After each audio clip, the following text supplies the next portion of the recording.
I think there's a very solid argument to be made that Mega Man 2 is one of the most important video game sequels of all time, maybe even like top 5. We all know Capcom as one of the biggest powerhouses in gaming, and to be honest, they're doing better than they ever have. They're 46 years old, and out of their top 20 best-selling games, 7 of them have come from the past 10 years. Monster Hunter and Resident Evil are insane sellers, and Capcom's always been this way. Well, okay, yeah, they had a few weird years in the late 2000s, but all things considered, they bounced back kinda fast. I didn't know this until I did some reading for this video, but apparently in the very late 80s, Capcom was next to bankruptcy. They were about to be finished. In 1989, they released Mahjong Gakugen, a home console digital version of the classic tile game. Except in this one, I guess when you defeat an opponent, they take off their clothes and you can do stuff to them. Yep, this is the game that saved Capcom. Which is kind of crazy when you think about it, because 2 years earlier in 1987, they released Street Fighter and Mega Man, 2 games that kind of shared the same fate. Both of these games laid down the foundations of a legendary video game series, but by themselves, they didn't light the world on fire. It would take a sequel to improve upon the foundations and become mainstays. Street Fighter 2 is one of the most famous video games of all time. It changed the entire trajectory of the fighting game genre. Mega Man 2 began a beloved dynasty of games and spin-off series. If it weren't for Mega Man 2, there would be no Mega Man X, there would be no Mega Man Legends or Mega Man Zero and Battle Network. The Blue Bomber was Capcom's go-to mascot for over 10 years. If you read into the history of the series, Capcom was rushing these games out like there was no tomorrow, sometimes pushing out 2 a year. I'm sure depending on who you ask, this number isn't 100% accurate, but by my count, there was 33 Mega Man games between 1987 and 1999. 33 games in just those 12 years. That's absolutely insane. Mega Man was their main guy. And yeah, obviously they had tons of other popular series and a huge presence in the arcade scene back then, but I do wonder, if Mega Man never took off, how confident would Capcom have been in their home console endeavors? Would they have found enough financial stability and confidence to take big risks, like in 1996 with the first Resident Evil? Think about it like this, by the time the first Resident Evil came out, there were already 7 Mega Man games and 3 Mega Man X games, and I didn't even include the Game Boy games yet. It's crazy what this little guy did for one of gaming's greatest companies. He may not be super relevant nowadays to the modern gamer, but he helped one of gaming's most legendary companies get to the point they're at now. So maybe I'm being a little dramatic when I say this, but I could see a parallel world where Capcom didn't greenlight Mega Man 2, it wasn't a success, the Mega Man series didn't blow up, and Capcom just felt less confident to pursue home console video games. I think we do owe a lot to this little guy. No questions asked, the Mega Man series is my favorite series of video games, specifically the classic series and the first 4 X games. There's so many aspects that make a Mega Man game special, the powers you get, the stages, the music, but none are more important than the Robot Masters. The Robot Masters themselves directly influence the enemies, stage hazards, obstacles, and even the music you'll be experiencing throughout the game. So if a Mega Man game has a weak batch of Robot Masters, the game will suffer catastrophically for it. Luckily for us, Mega Man 2 has a phenomenal set of Robot Masters. I love that 4 of them are kind of your basic elemental guys, water, fire, air, and earth, and the other 4 are a bit more different or abstract. I always get kind of annoyed when Mega Man Robot Masters keep going for the same basic elemental themes, like how Mega Man 11 had Torchman. It's just like, come on man, we've been doing this series for so long, we've had fire-themed bosses since Mega Man 1. It's okay if you put like a unique spin on it, like Mega Man 10 with Solar Man. Like yeah, sure he's heat-themed, but at least he's about solar energy instead of just pure fire. But yeah, Mega Man 2 has an awesome set of bosses, and I honestly think the second most important aspect of a good Mega Man game is the music. The series is no stranger to mind-blowingly good tunes. I think it's so cool that most people know this tune from Mega Man 2, but it actually came from the credits of Mega Man 1, which is a perfect encapsulation of that game, a stepping stone for a sequel to improve upon its good aspects and shed the bad aspects. The reason this ending has so much finality is because it was supposed to be the end. There wasn't supposed to be a sequel. This wasn't supposed to be a series. Back then, video game publishers just kept throwing stuff at the wall and trying to see what stuck. It's kind of a famous story, but the developers behind Mega Man 1 had to beg Capcom to let them make Mega Man 2. Capcom really didn't even want this game to exist, so they made a deal with the developers. The deal was that the developers were allowed to make Mega Man 2, but as a side project. So during their main workday, they had to make the games that Capcom assigned them to. There's a lot of cool stories of like the developers sleeping in the offices overnight just to grind on this game. I find it so interesting that nowadays the gaming industry is in the exact opposite position. Publishers don't want to take risks now. They don't want to put out new IP because sequels are guaranteed to usually make more money than new IP. Not always, but you know what I mean. That's why it's always disappointing when a new IP does come out and it fails financially. Like right now I'm playing the remaster of Ghost Trick, that little puzzle game from the creator of Ace Attorney, and it's really good, but it totally bombed when it came out on the DS, and I haven't heard any good financial news about the remaster. So yeah, these developers had to beg to make Mega Man 2, and it was totally a passion project. And I think it's important to keep reiterating that fact because we need to trust our developers more, we need to trust artists more. So again, there is somewhere out there a parallel universe where the Capcom higher-ups did not trust their developers, did not trust their artists, and did not greenlight Mega Man 2. And where would Capcom be if they did that?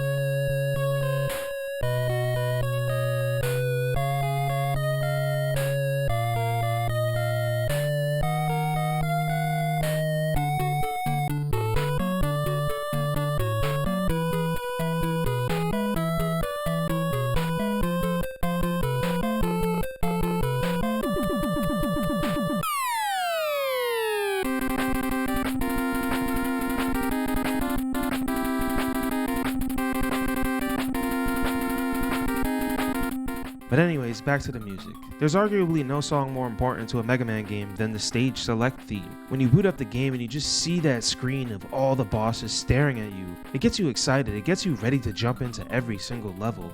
It's funny how nowadays gamers are so quick to complain when a game is too linear, but Mega Man's been doing non-linearity since 1987. Unlike something like Mario, you could just pick any stage you want, which adds to the freedom and replay value of every game. The Mega Man 2 stage select theme is equally playful and threatening, which is perfectly fitting for a game going for this aesthetic.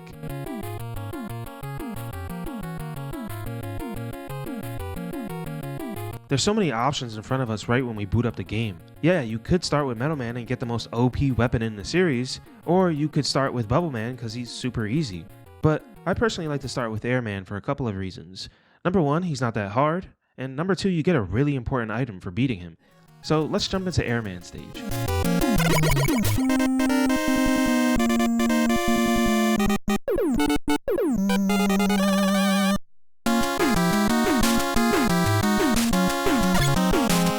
The first 5 seconds of the song here make me feel like I'm descending, almost like the first 5 seconds of a skydiving experience. It fits well with the overall sky-high feeling of this level. Since it's Airman's stage, he's probably high up in the sky with the wind at his back to help support his abilities. The song goes so unnecessarily hard, and you can just hear what's meant to be a guitar at certain points.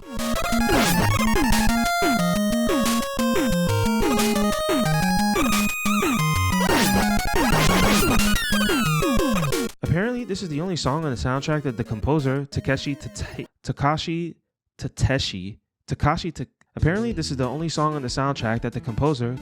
Tateishi had little help with, and he traded the help by providing the song for another game.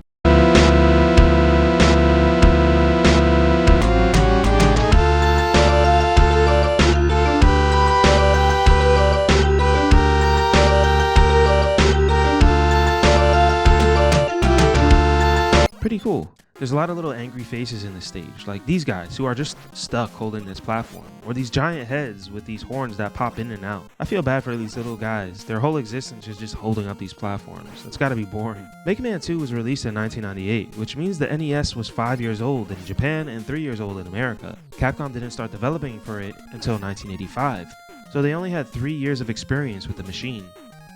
I love comparing games that come out earlier in a console's lifespan to games that come out way later. Like, just compare the adorably hideous models of Wild Arms or Final Fantasy VII to the borderline PS2 models of Vagrant Story. Developers used to try and drain every single bit of power from the machines they were working on. I bring all this up because you can mostly tell by the stage backgrounds that Capcom wasn't fully ready to master the NES's capabilities. Compare this to the background of Flame Man stage in Mega Man 6 with those wonderful different shades of purple and the city skyline in the background, or Mega Man 5 in Wave Man stage with the snowy mountains and the city in the background. The second trilogy of the Mega Man games on the NES really showed Capcom's knowledge of the machine. I love that these games sometimes throw big and scary obstacles in your way, but sometimes they throw the smallest little nuisances that can seem just as intimidating, like when these cloud platforms you have to ride on temporarily lose visibility behind these big clouds. For a first time player, it might make you go, oh crap! Especially because you still need to aim your shots to take down these guys and jump on the other clouds. The clouds are such a simple but genius way of screwing with the player's head. At this part, you might be thinking you're going to the right, but you're actually going down. And here you don't know if you're going left, right, or down. Or this part here where you might be nervous that the clouds are hiding a bottomless pit. I just love these fat robots with these fans in their stomachs. And these annoying little birds that drop eggs filled with smaller birds are super iconic as hell. These are like the Mega Man equivalent of Medusa heads. You want to blast the egg right before it hits the ground, but I almost never seem to be able to do that. And once again, I think this game really does a good job at mixing threatening with cute, while coinciding with the theme of the Robot Master. The Fat Fan Guy, yes I know he has a name, I'm sorry for calling him Fat Fan Guy, is a perfect example of that. This is why I said earlier that Robot Masters are the most important aspect of a Mega Man game. They influence so many aspects of each game. If this wasn't Airman stage, we wouldn't be high up in the sky, there wouldn't be clouds, these guys wouldn't have fans in their stomach. As we get through the obstacles and make it to Airman, the fight against him is actually pretty simple. His tornadoes seem stressful at first because they block your shots, but he takes so much damage that you can just take a hit or two and blast him incredibly fast. When you beat him, you get the air shooter, which is sick, but more importantly, you get item 2, which is the really important item I mentioned earlier. It's basically a hoverboard, which is awesome. I don't know what it is about the Weapon Get song, but it blends so well with the stage select theme. The stage select theme almost sounds like a continuation of it.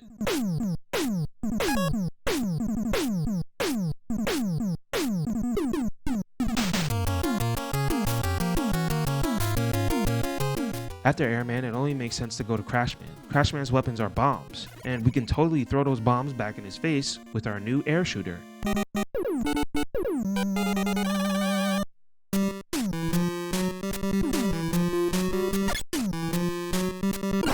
Crashman stage is the perfect example of why I think it's kind of hard to build a stage around a slightly more abstract theme.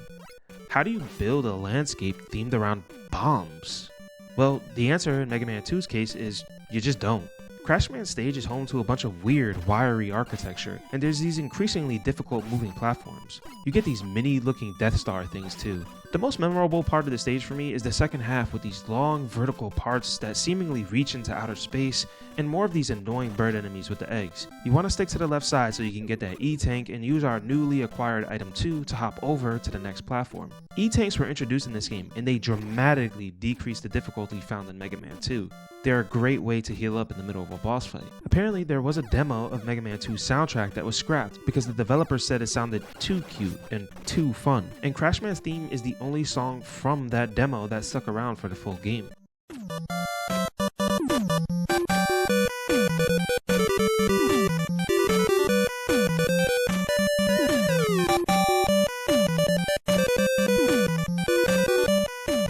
In case you can't tell yet, I'm going to be talking a lot about the music in this game because I find it stupidly amazing, especially for the time. It's not just good game music, it's just good ass music overall with insanely catchy loops. Now I'm sorry, I can't pronounce this guy's last name a lot, so I'm just going to be calling him Takashi. I'm honestly blown away that Takashi didn't have a bigger career. This is still his most well-known soundtrack, and it kind of bums me out that Capcom just didn't keep him on for the rest of the series. But there's really no reason to be bummed out, because Mega Man 3 has an arguably just as good soundtrack. In terms of the classic series, I do think Mega Man 2, 3, 4, and 9 have the best soundtracks, but 2 is just a step ahead. There's just something about it, man. Also, I want to apologize in advance if my voice sounds different at certain points of the video. If this video is as long as I plan it to be, then I'm probably going to be doing different takes. I got it in my head randomly one day that it would be kind of funny to make a 2-hour review of Mega Man 2. Not only because I have that much to say about this little game, but I think it would be cool. So I hope you stick with me. Crashman's fight is over pretty quickly. It's satisfying to aim your air shooter to hit him while he's mid-jump. The crash bombs we get from him are pretty cool, and they were probably meant to be the best weapon in the game. I said probably, why did I say probably? So yeah, Mega Man 2 was developed in like 3 months, which means there's a few design quirks that didn't get the intended amount of time to be polished. We'll get back to that later. I didn't really say too much about Crashman's stage because, to be honest, it doesn't stick out too much to me. I like it, but I don't love it. But that's okay, because next we're going to be going to a stage with possibly the best fucking music in the game.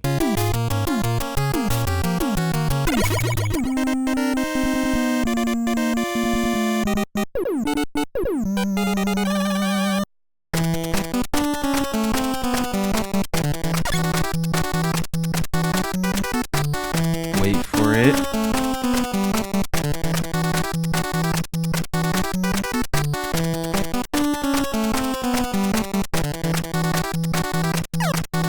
Wait for it.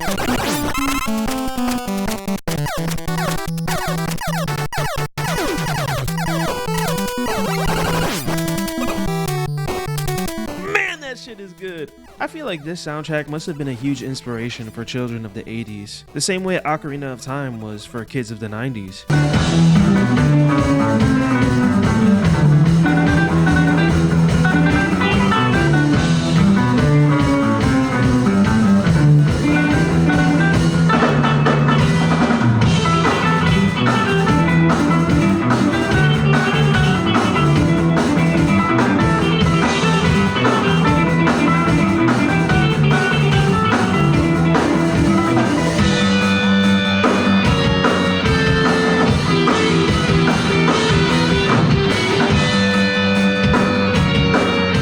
For adults at the time who weren't into video games, it must have just sounded like beeps or boops. But for the kids and teens who really sunk their time into these games, a lot of these tunes must have been huge earworms. A lot of people say that Flashman's theme sounds like Seek and Destroy from Metallica, and I can kind of barely hear it. I really love the alternating flashing blue lights. Unlike Crashman's stage, I actually think this stage does a great job at illustrating Flashman's ability. It feels like a mysterious place filled with illusions and sensory overload. Flashman's power is the ability to freeze time and place, which might mean these flashing lights don't bother him as much, as it would appear that he's basically teleporting, which is an illusion in itself. Another thing that's awesome about Mega Man games is every enemy has its own weakness, not just the bosses. So these Sniper Joes who are walking around in these giant mechs, they can be annoying at first, but if you just hit them with one shot of the air shooter, you can totally demolish their mech and make them a lot less menacing. In terms of like actual stage design, what it's asking from the player, Flashman's stage is nothing crazy, but I really do think the visuals and the music make up for it. Towards the end, we should stick to the top for what can be a slightly tricky platforming section for newcomers,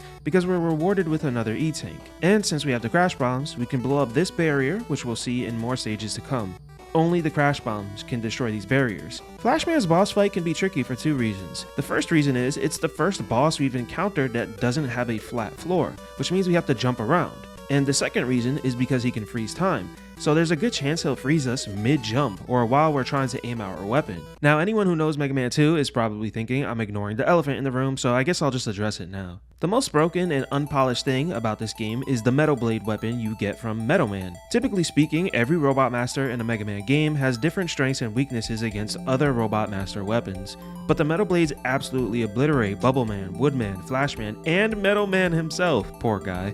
They can all be destroyed by the Metal Blades very fast, and it barely uses any ammo at all. It takes 4 shots of the Metal Blades to take up 1 unit of weapon energy, which means you could just spam it as much as you want. It's insane.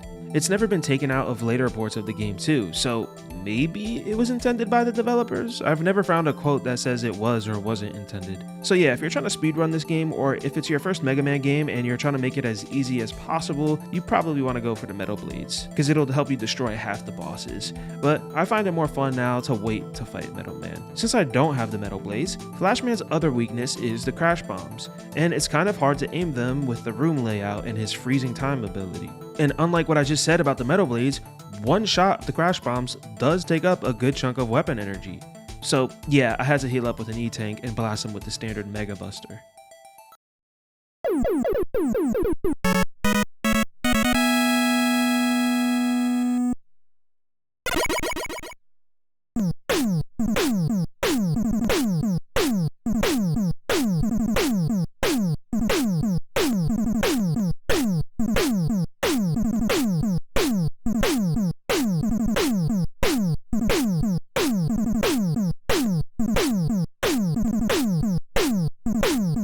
like after we beat Airman, we get another transportation item from Dr. Light. This one allows us to travel vertically, which can be incredibly helpful in a few places. We've taken out one of the basic elemental robot masters with Airman and two of the more abstract ones with Crashman and Flashman. We're going to tackle Quickman next. I love how his little mask pops out of the character icon screen. It just adds a little touch of personality. I can't believe I've gone almost 20 minutes without mentioning Dr. Wily. Dude is one of my favorite gaming villains because no matter how many times this guy just completely fucks over the entire world, I just can't seem to bring myself to hate him. I think it's because deep down, the only reason Dr. Wily does any of this stuff is because he's jealous of Dr. Light. You see, Dr. Light and Dr. Wily used to be acquaintances back when they were younger, but Dr. Light's research into robotics led him to helping society, which established a legacy far brighter and greater than anything Wily could hope to achieve. So in Mega Man 1, 6 of Dr. Light's robots who were helping the world turned evil because of Dr. Wily. The plot of Mega Man 2 is much simpler. It's a revenge mission from Wily after embarrassing him in the previous game. Part of what makes the Mega Man 2 Robot Masters so freaking cool is it's the first time fans get to see the type of robots that Dr. Wily can make. These robots weren't made to help society, they were made to destroy Mega Man. That's what's interesting about most Robot Masters. They were made to have an actual useful purpose, like Cutman, who was made to help cut down trees, or Iceman, who was made for scientific research in the Antarctic. My favorite type of Robot Masters are the ones that make me go, oh yeah, that does make sense, I do see a use for that. Of course, I have to mention that in reality, the Robot Masters in the NES games were actually designed by Japanese kids via a contest, which is super fascinating. There was a contest for Mega Man 2, 3, 4, 5, and 6. 6 is the only one that has 2 Robot Masters designed by non-Japanese children. In fact, in Mega Man 4 and 5, 2 Robot Masters were made by the same person, Yusuke Murata, who was known later for Eyeshield 21 and his work on the One Punch Man manga. I always think about where these kids are now. Like, out there somewhere right now in this world, there's a mid-50s Japanese salaryman who can look back on Mega Man 2 and stare at the character select screen and can think, yeah, I made you. And that's really heartwarming to me. So anyway, yeah, Quickman. This might be the second most hated stage in the game depending on who you ask, and it doesn't take long to see why.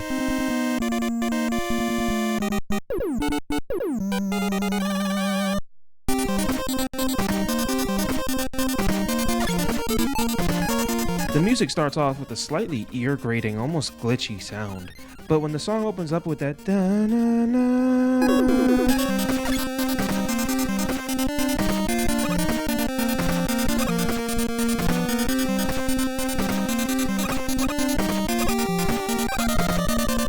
it kind of gets a little beautiful or something like that. I don't know. Shut up. Yeah, these little yellow beam things are the reason most people freaking hate this stage. It's not bad at first, and if you stick to the right side, you can pick up another E-Tank and extra life. There's this long hallway with these torch head guys who throw fire at you. Just another enemy design I really love. I wonder if it hurts them to like throw their own fire at you. After we get through this hallway, we get to the ballsack squeezingly hard part of the stage. You gotta dodge more of these yellow beams, and the platforms just keep getting in your way.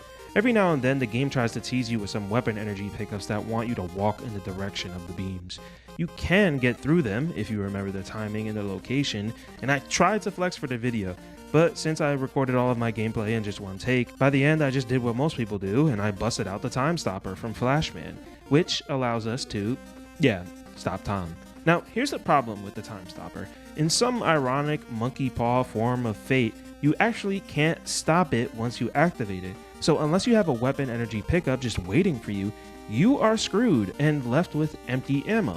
And the worst part about this is Quickman's weakness is the Time Stopper. The only way to stop the super fast bastard is to freeze him. But unless we farm the enemies in this final hallway, which can take a long time and be annoying, we're screwed and we gotta fight him without his weakness and just with the normal buster. I honestly think this is the biggest and strongest weakness in Mega Man 2. The only critique I really have of it. The game doesn't do a great job at balancing what weapons take up what amount of weapon energy.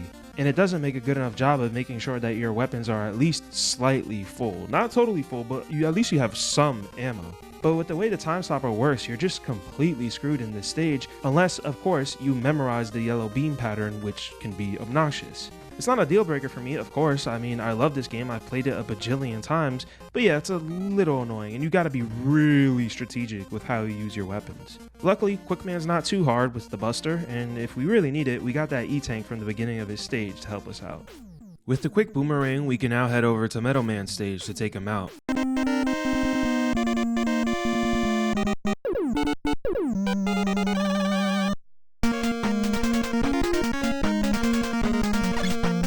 Like I mentioned before, most people tackle Metal Man stage first to get his overpowered metal blades. I think the devs actually kinda motivated the player to do so by leaving what might be the most easily obtainable E-Tank in series history right in the beginning of the stage. But I truly do find Metal Man stage more fulfilling to play in the order I'm doing so for this video for a few reasons. The first reason is these falling spiky metal plates that retract upwards. They're pretty annoying to get around. You either gotta time your movement perfectly, or you can jump through the chain only when the platform is still at the ground. Or we can use Flashman's Time Stopper to pause them, and unlike Quickman's stage, we don't need the Time Stopper again, so it's perfectly okay to use it here. Another fulfilling reason is that there's this second E-Tank that you can't get if you played this stage first, unless you let yourself lose the life here. I think some people do this glitch where you can pause the game mid-jump to get some extra length in your jump, but most people don't know about that, so using item 2 here can help us cross the gap. Lastly, Metal Man's fight can be kinda tough with these moving floors that change direction. You either A, have to go in with a lot of health and then use that first E-Tank we got in this stage, or B, use the quick boomerang, which is his secondary weakness, to take him out very fast. So yeah, while we definitely can do this level first, I just find it more fun to do after we got some of those items, like the Time Stopper in item 2 and the quick boomerang. Metal Man stage overall is pretty cool. I think it makes sense that he's in some sort of factory, and I really like these little pink guys that ride these giant gears. The moving gears in the background too are a nice touch, one of the more memorable backgrounds in this game. Metal Man's design is so sick too. He's like a ninja that uses saw blades instead of shuriken. After beating him, we now just focus on the more elemental robot masters, water, grass, and fire. So now we have the most OP weapon in the game, and we're going to use these metal saw blades to absolutely fucking eviscerate this poor guy who just wants to go swimming and shoot bubbles at us. Bubble Man.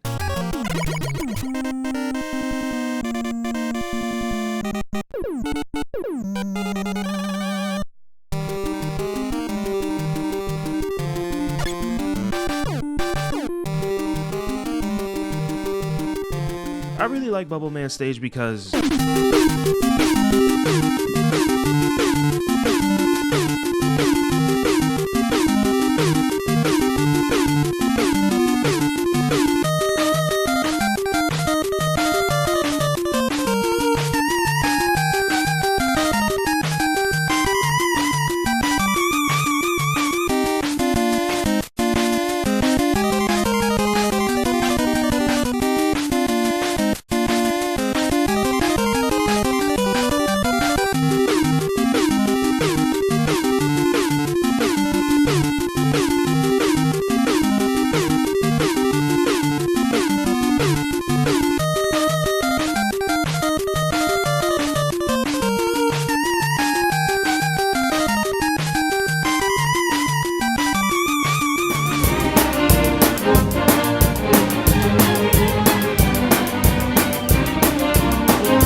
I'm sorry, man. You can say I'm glazing this soundtrack or whatever, but I don't care. This stuff has no right to be so good. In an interview with Takashi, he said that nobody really complimented the soundtrack at the time, and he didn't know until 2013 that people actually liked it. According to him, he kind of fell out of game composing because no companies were calling him up at the time. That's just super fucking ridiculous to me. Like, who knows how many amazing soundtracks we could have had, but we didn't because nobody told this dude good job. This is the fuck we make! We make good music! We make good music! What? We don't give a fuck about how much goddamn money you make! We make good music! I'm a little mother, I want that goose right now! A lot of people say that the waterfalls on Bubble Man's stage hurt their eyes. Thankfully, I never had that problem. These frog guys are super obnoxious because they barf out 3 mini frogs that can be hard to dodge. After this fun little section with these falling platforms, we descend down into the water and experience the classic Mega Man water physics. For as long as you hold the jump button, you keep ascending, which can be dangerous with these spiky balls at the top. There's 2 little spots with these funny robotic shrimp that you gotta take down and this giant angler fish. And these guys over here always look like Metroids to me. I have no facts or statistics backing this up, so I could just be a giant fat ugly liar right now, but Bubble Man's stage feels the shortest to me. Maybe because it's so easy. I mentioned earlier that I found the lack of proper weapon energy balancing to be Mega Man 2's biggest weakness. I think the only other weakness in this game is the stages being fairly vanilla in terms of what they're asking the player to do. The colors in the music are beautiful and the enemy designs are silly and adorable, but the actual level design doesn't require the player to flex their skills very much. Compare that to something like Mega Man 3 combining the classic disappearing blocks with magnetic physics. Mega Man 4's Toadman stage requires the player to run and jump against the wind, signified by the rain. And in Mega Man 5, Gravity Man stage is constantly changing the direction of gravity. These aren't mind-blowing changes to the core platforming, but they're little spices that make every stage feel unique, and once again backs up my theory that the Robot Masters influence so much in their games, including the level design. And I can't really get too mad at Mega Man 2 for having semi-vanilla level design because it's so early in the series and they only had 3 months to develop it. To me, Bubble Man stage is a relaxing stage. It's a place for me to just enjoy the colors, enjoy the music, and take down Bubble Man incredibly fast with the Metal Blades. Once we get him, we get the controversially named Bubble Lead. Nobody really knows how to say it. Personally, I think Bubble Lead sounds cooler, so we're gonna go with Bubble Lead. And finally, after defeating Bubble Man, we can approach my favorite Robot Master in Mega Man 2.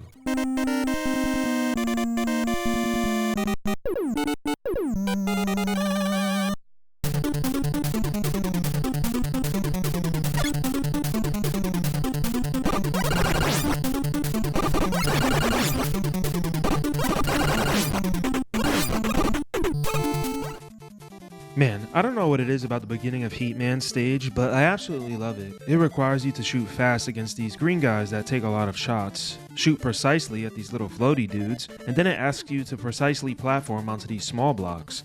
It's a really nice 20-second moment of game flow. It just feels really good. After that, we get a small taste of many people's least favorite aspect of any Mega Man game, the disappearing blocks. But because we saved this stage for later, we can use item 3 to just climb up vertically and ignore them. Then we get to one more little hallway with more floaty dudes and some very easy disappearing blocks, which are incredibly deceptive. We get to the most hated segment of gameplay, possibly in the entire fucking franchise, Heatman's disappearing blocks. Yeah, so basically you have to memorize the pattern of these blocks and you can't make a single mistake or else you'll die in this pit of magma or fall into this bottomless pit, and it is absolutely brutal. I honestly think the reason why the song in this level is so catchy yet repetitive is because they knew so many people would just spend a prolonged period of time just trying to memorize the block pattern. Like, I'm sorry, I highly doubt there's many Mega Man fans that don't know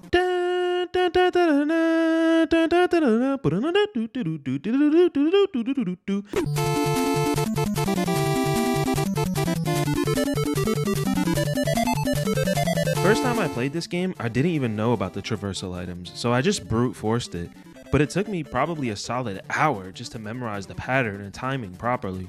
You might think like, oh, there's definitely a good rhythm to these blocks, like maybe it goes to the song or something. No, there's no rhythm. There's barely a pattern. It just feels chunky and unpredictable. Most people just get item 2 from Airman and skip it nice and easily, which is what I do now. Stuff like this is why I just love Mega Man games. 90% of the time, there's always a little trick to make a part that seems really impossible super easy. Like, I remember the first time I played Mega Man 5, I didn't get all the Mega Man 5 symbols, so I didn't unlock Beat, and I flew through most of the game incredibly easily. But then I got to the Wily Capsule, and dude, I think I spent like 5 or 6 hours fighting Mega Man 5's Wily Capsule, and then finally I looked it up to see how people dealt with him, and everyone was like, oh yeah, you gotta get Beat. So no matter how hard a certain segment in a Mega Man game feels, there's usually an answer for it. Not always, but usually. Luckily, the disappearing blocks was the last trial before Heatman's boss fight, and he's a slightly trickier boss due to the fire he shoots on the floor that acts as a shield, but overall he's not too tough. We just gotta blast him a few times with our bubbles to water down his flames, and he's down. I absolutely love his design. It's just so goofy and campy. It's just a giant Zippo lighter. Yeah, you could argue it's not like the most creative design, but I don't know, it's just so damn peak to me. Finally, after defeating Heatman, we can now take on Woodman once and for all. And once again, this stage is home to what I think most people would say is like the second best song in Mega Man 2.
another awesome fucking character design. I don't know, I just think overall I like character designs that lean into simplicity.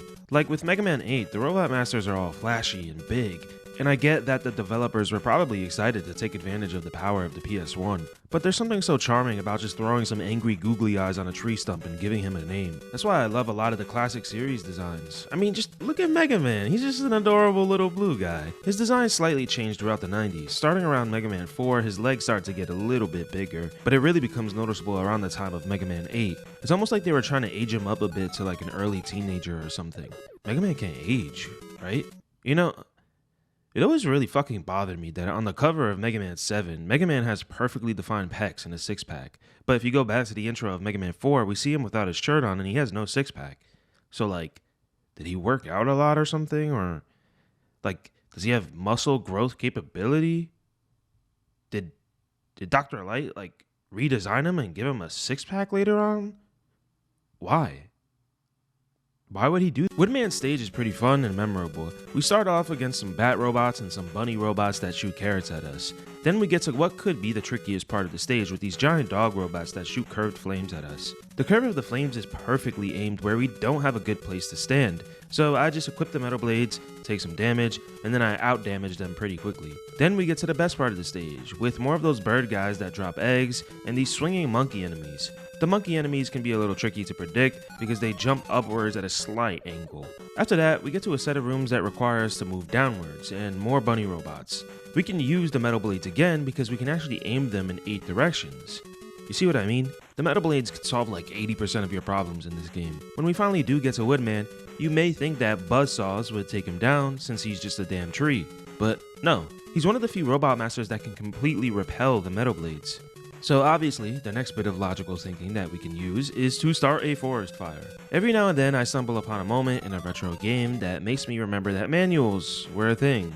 The first time I played Mega Man 2, I didn't know you can hold onto the attack button to charge the atomic fire. None of the other weapons in this game allow you to charge them up like that. So I was doing like no damage to Woodman the first time I ever fought him. But yeah, just a few charges of the atomic fire and we totally cook his ass. And with that, we finally destroyed all 8 robot masters that were designed for no other reason than to get revenge on Dr. Light and Mega Man. There's really only one thing left for us to do. We have to confront the creator of these heinous machines, the evil Dr. Wowie. Dr. Wowie. I always love this moment in the classic games when he comes in all smooth and confident in his wily capsule, wiggling his little eyebrows. But yeah, it's time to take down Dr. Wowie. Dr. Wowie. So we have to follow him to his hideout.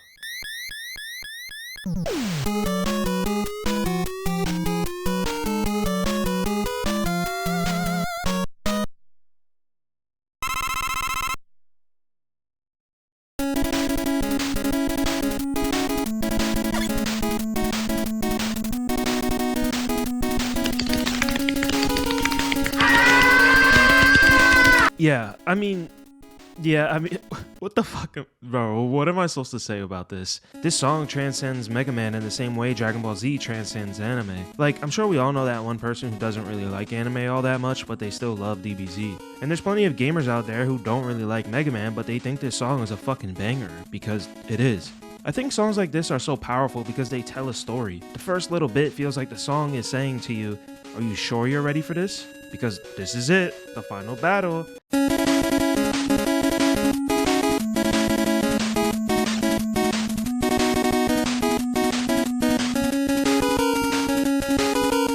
And then this part right here is like when you finally enter the castle and you see the enemies, obstacles, and contraptions standing in your way, and it feels a little intimidating.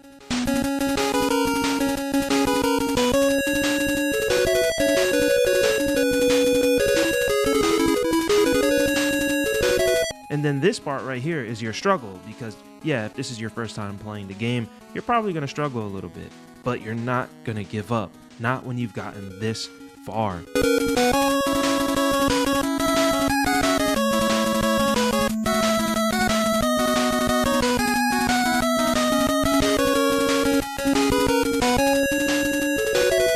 This one little song just conveys so many emotions.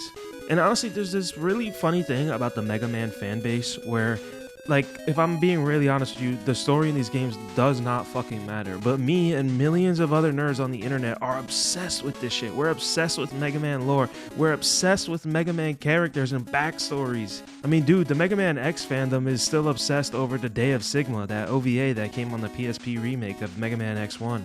And you know what? So am I, because I love this shit. And I honestly think a large part of the reason we're so obsessed with the characters, the backstory, the lore, is because of the music. Because even if we go all the way back to Mega Man 1 and Mega Man 2, music like this just brings out all of the feelings we had while playing this game. It takes these little 8-bit graphics and characters and makes them something that we really kind of feel like we can see. I know it's cheesy, I know, but this is the song that inspired thousands and thousands of kids back in the day. I can imagine a lot of them finishing their last Robot Master level and waiting to write down the password so they can shut off their console and pick up the game later. But then when they get hit with this song, they just go, whoa, and they keep playing until the dead of night. Is it my favorite Mega Man song of all time? No, but is it incredible and one of the best gaming songs ever? Fuck yeah, it is. I like these parts where you have to use item 3 to climb over a couple of walls. It really makes you feel like you're sneaking into an evil lair meant to keep the outsiders away. Because these Wily Castle levels have to come at the end of the game, we finally get some level design that demands the traversal items. There's these small little hallways and vertical sections that are easy enough, but the one part I love is here, because I remember thinking it was kind of hard timing item 1 3 times to reach the other ladder.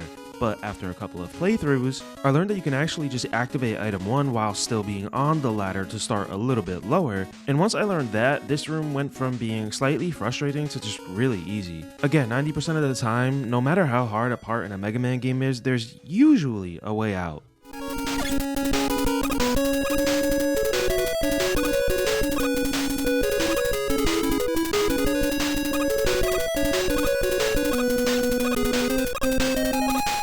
This is probably the most memorable part of Wily Castle 1, the Mecha Dragon. It's weak to the quick boomerang, but we still gotta wait to the end of this awesome platforming section before we can do any damage to it. You gotta be really careful of the knockback here, because if you get hit by his flame, it's a lot of knockback. It's better to actually just be on the top platform and hope that if you get hit, the knockback will send you onto the middle right platform instead of just straight falling to your death. We can spam the quick boomerangs really fast so the dragon goes down in an instant. All we have to do now is put on some goddamn sunglasses, cause holy shit, nobody knew anything about epilepsy in the 80s, I guess.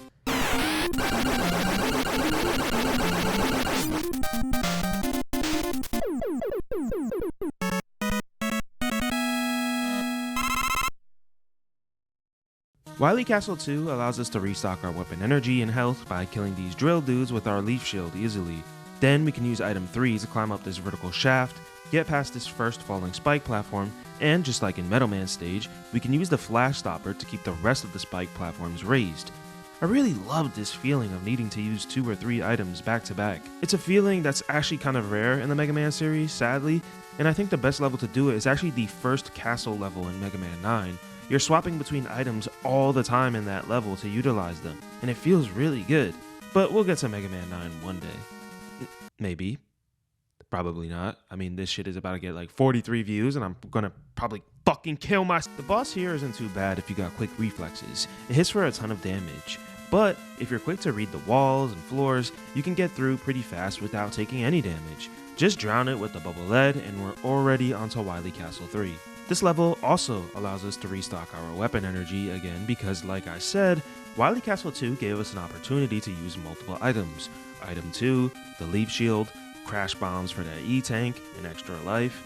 Item 3, the flash stopper, and the bubble lead for the boss. That's a lot of weapon energy we just used. We can use the crash bombs again here to destroy more barriers for another E-tank.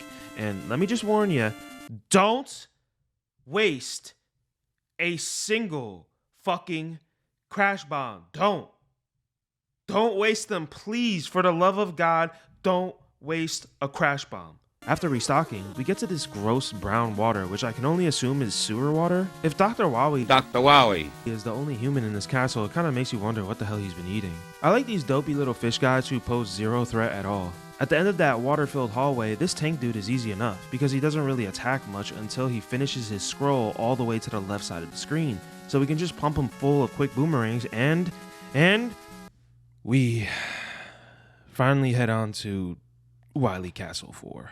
This stage is sadly home to most people's least favorite moment in the entirety of Mega Man 2. Don't worry, we'll get there. We start a vertical trek up these ladders, and we need to be careful because there's these fake floors that we can fall through. It gets especially dangerous when these fake floors are above spikes. Thankfully, we can grab another E-Tank here, which means we should have a shit ton of them by now. After we're done moving vertically, we start heading right and then downwards onto some moving platforms, much like in Craftsman stage.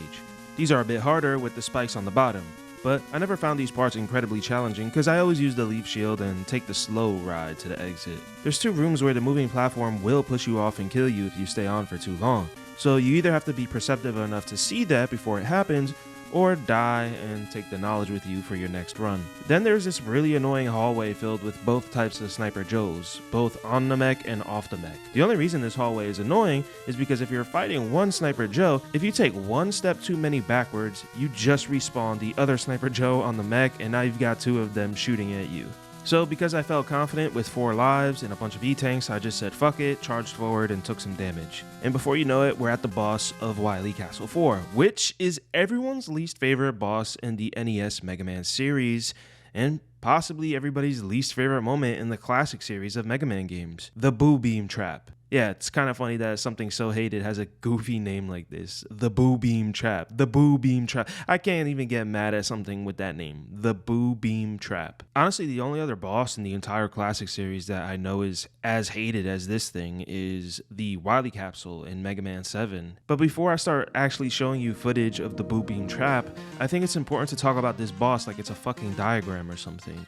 There are 5 laser shooting orbs and 5 barriers, which make navigating this room semi-annoying. These orbs shoot a powerful laser at you in unison, which can be hard to dodge. Both these barriers and the orbs can only be damaged by the crash bombs. But if you remember what I said a while back, the crash bombs have very little ammo. You can only shoot 7 crash bombs before you run out. So if you have walked into this room with anything less than full ammo for your crash bombs, which might be possible because a couple of stages ago we had to use crash bombs to destroy barriers for E-Tanks, you're shit out of luck. You might as well just purposefully get a game over. And you might be thinking, oh hey, if I shoot one of these barriers, navigating the room will be easier. No, don't do it. Don't do it. The only 2 barriers that you absolutely 100% need to shoot are the ones that are covering orbs with literally no other entranceway. This means you have 5 bombs left for each orb, so you can't miss a single damn shot. This room would have not been such a pain in the ass if they gave you 9 or 10 crash bombs, or if they had a big weapon energy pickup right before, or maybe when you destroy an orb, they drop a small weapon energy pickup, which allows you to shoot 1 more crash bomb. The problem with this boss, this room, is that it feels deliberately designed for people who have already beaten the game. It feels like the type of knowledge only a returning player could have, and that's really annoying and honestly not great design. The only caveat is that, let's say you've destroyed a few barriers and 1 or 2 orbs. If you die, you can just charge your crash bombs back up, come back to the boss room, and thankfully, every barrier and orb you destroyed will still be destroyed, which I would have to assume was the developer's only way of addressing this difficulty. So technically speaking, this is the only boss in the game that you don't have to do in 1 life. But in this room, we also need the traversal items like item 1 and 3, which I also used earlier in other Wily Castle stages. So if you're not perfectly balancing your weapon energy, you're screwed here. And this is the Achilles heel of Mega Man 2 in my opinion. It just feels like you can be punished for using your items out of curiosity. And I think a player should be able to experiment with a weapon by firing it once or twice without just being shit out of luck. Luckily, the boss does less and less damage with each orb we take down. So I just said screw it and I used an E-Tank here. I always find this orb the most difficult to shoot because I just find it hard to get this jump right when I have orbs shooting at me, so I usually save it for last. But now that we defeated the most annoying boss in the game, we now enter the next stage without any crash bombs, which is a problem because we are now in the famous Mega Man boss rush. I know some people aren't crazy about the boss rushes in these games or in general, but honestly, it never really bothered me here. Boss rushes in modern games can be annoying because each boss can be a few minutes, but by this point in a Mega Man game, you should know every boss weakness and pattern, which means an entire rush of all 8 Robot Masters should literally only take a minute or 2 minutes tops. And if you're complaining about 2 minutes of tedious gameplay, I don't know what to tell you. Almost every single game in the world has like a minute or 2 of gameplay I'm not crazy about. I do kind of wish that the Mega Man team experimented a bit more with the boss rushes as the series went on. Like, imagine if in the Never Gonna Happen Mega Man 12, you get to the boss rush room, and instead of seeing 8 teleporters, you only see 4. And then you enter one and you realize that you have to fight 4 teams of 2 Robot Masters at once. I'm sure the NES couldn't handle that, so it makes sense why they didn't do it in the first 6 games, but it would have been cool for like Mega Man 7 or 8. Like, imagine if we had to fight Airman and Heatman at the same time, with Airman's gust of wind pushing you into Heatman's flame barriers. It would be super hard, but it would be cool. Now, what pisses me off here is, like I said, I have no crash bombs, which means I can't use Flashman's standard weakness, and the game is basically forcing me to spam the Metal Blades on him. I could purposefully get a game over and refill all of my weapon energy, but then I lose all the E-Tanks that I gathered throughout my journey in the fortress, which sucks. Starting in Mega Man 3, even if you do get a game over, you keep your E-Tanks, which makes the games substantially easier in situations like this. But here's the thing, even if I do get a game over and refill all my weapon energy, it's still kind of worth it to use the Metal Blades on Flashman, because you want to keep your crash bombs for another boss that's coming up soon. Which is why I just keep saying I think the weapon energy balance in this game is just not that good. And if we're talking about key defining features of Mega Man, I can't really think of a more defining feature than the whole rock, paper, scissors system with the bosses. Which means while the Metal Blades are both really cool and a fan favorite, I mean, I love the Metal Blades, it also kind of just breaks the whole key defining feature of the series. But yeah, I don't hate the boss rush because, again, I absolutely adore the Robot Masters. I think they're the most important part of a Mega Man game. And if you only saw the Robot Master for like a 20-second boss fight, that wouldn't be very epic. But this boss rush just gives us one more moment to be like, aha, motherfucker, you thought I was done? No, you gotta fight me again. Now, normally when I do the boss rush in Mega Man 2, I do just keep my E-Tanks, but I think this time I'm just gonna get a game over and I'm gonna say goodbye to my beautiful E-Tanks and refill my weapon energy. Because of the Metal Blades, we're able to get through this boss rush in a matter of seconds. Then we finally get to fight the man himself, Dr. Wily. Dr. Wily. Fuck you. You thought I wasn't going to play the clip because I pronounced it correctly that time. It's called Subverting Your Expectations, which I guess means I'm qualified to be a writer for AAA games now. Wily shoots these white balls of energy that arc at a specific angle. Depending on where he is on the screen, it can be tough to dodge. You gotta use a fully charged atomic fire on his first form if you didn't waste it all on Woodman. Then, if you've planned far ahead enough, you can use the crash bombs to get through his second phase fast while dodging the energy balls that move a bit differently. Maybe it's because I've never made a save state at this part and just practiced the boss fight for a while, but I always found this Wily a little tricky, especially when he starts getting closer to me.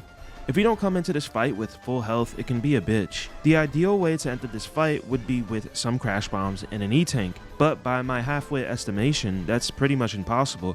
Because if you have E-Tanks, that means you haven't gotten a game over. And if you haven't gotten a game over, that means your crash bombs are all spent from the Boom Beam Trap. I'm not asking for this part to be easy, to be a cakewalk, but I'm just asking for it to have a couple more supplies.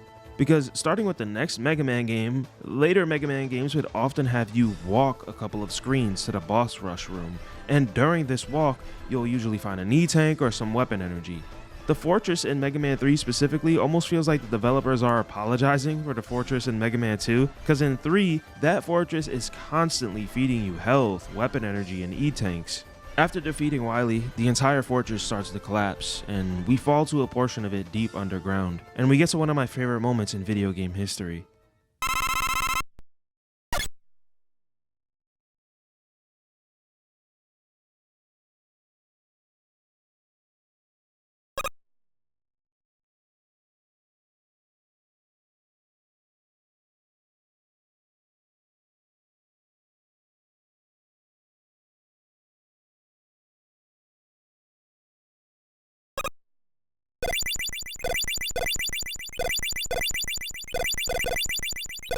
Let me ask you a question. What's the one aspect of this game I've been praising and glazing this entire video? The soundtrack. And it's this moment right here where we finally just get silence. Nothing. No catchy music, no ominous tune leading up to the final boss fight. It's just emptiness. The only sounds you get are the sounds of Mega Man's jumps and the sounds of these red drops of hazardous liquid falling to the ground. A couple of minutes ago, I made a joke about subverting expectations, and honestly, I think this might be one of the earliest examples of that happening in video games. The first earlier example that comes to mind is 2 years before this game, with Metroid unveiling its female protagonist at the very end of the game. I think moments like this remind me that even back then, when games looked and sounded primitive by today's standards, the best developers realized they weren't just making games to be played once and forgotten by kids. They were making art, something they could put themselves into, something that was meaningful to them. The craft of a passionate artist who seeks to gain the love of somebody else is truly a beautiful thing. This final silent walk is the most human thing in Mega Man 2, and honestly maybe the entire franchise as a whole. When I think of this moment, this walk in this silent hallway, I always think of going inside the moon in Majora's Mask, or walking around the Forbidden Wasteland in Shadow of the Colossus. I don't know. There's just something magical and real here.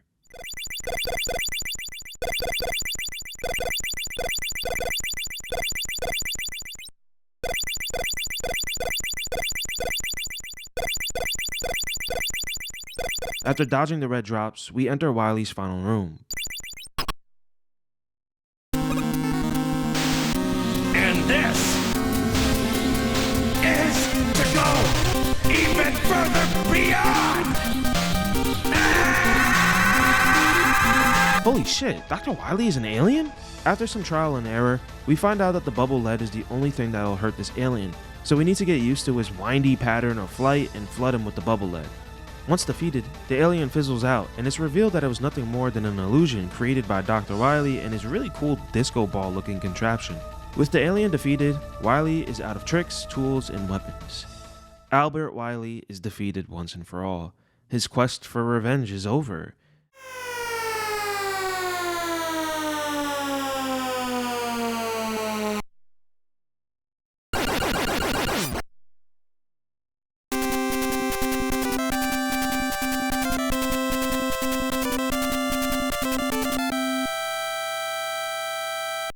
And so too is the story of Mega Man. The story of a genius scientist creating robots for the betterment of humanity. The story of a jealous ex-colleague trying twice to tarnish the reputation of that scientist. And the story of justice prevailing.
We see Mega Man walking somberly all the way back home, the seasons changing behind him. I especially love the little Japanese village and the cherry blossoms. Remember what I said in the beginning of this video. The developers had to beg Capcom to make this game, and Capcom only agreed if they could do it on their own time and within 3 months. Mega Man 1 wasn't a success, and I think there's no further proof that the developers thought this would be the final Mega Man game than this ending right here. The way he just looks up to the sky, all kind of sad. The way he leaves his signature helmet behind. It just feels so final. But we all know what happened after this game released. It blew up in popularity, and next time, Capcom would be the one demanding a sequel. And for the next 15 years, they would be shitting out sequels, spin-offs, and merchandise like there was no tomorrow. Mega Man became their mascot for quite some time, and none of that would have happened if they didn't just listen to their developers. I know a lot of people like to suckle on the teat of Hideo Kojima, and don't get me wrong, he's made a lot of my favorite games, but I honestly think there's probably a lot of Kojima-like talents out there in the gaming industry right now. But with how greedy and controlling these companies are nowadays, those types of talents aren't allowed to experiment and try exciting things. They're forced to work on these boring, formulaic games that have been proven to make money. Back in the day, people were actually given chances. Unlike today. Like, dude, last night I was reading up on Kazuma Kaneko, who was the main artist of Shin Megami Tensei for a while. And apparently, like, all he did was play the first SMT game, he loved it, and he applied to Atlus, and that was it. He got a job. And then he became like a super famous game artist for decades. Same thing with fucking Miyazaki, bro. The dude played Ico when he was 29, applied to a bunch of game developers, and From Software was just like, okay, yeah, sure, we'll hire you. And now look at him. Miyazaki is arguably the most beloved game director of the modern day. I say all this because I just wish more people were given chances to create the art of their dreams. Because who knows, if they were, maybe those dreams will become the new big economic successes that these companies keep jizzing all over. Sorry, that got a little gross. Artists deserve to be given chances because without that, we wouldn't have gotten Mega Man 2 or the entire Mega Man franchise as we know it. And Capcom would be fundamentally different without all of that. And so, to the passionate artists behind Mega Man 2, I thank you.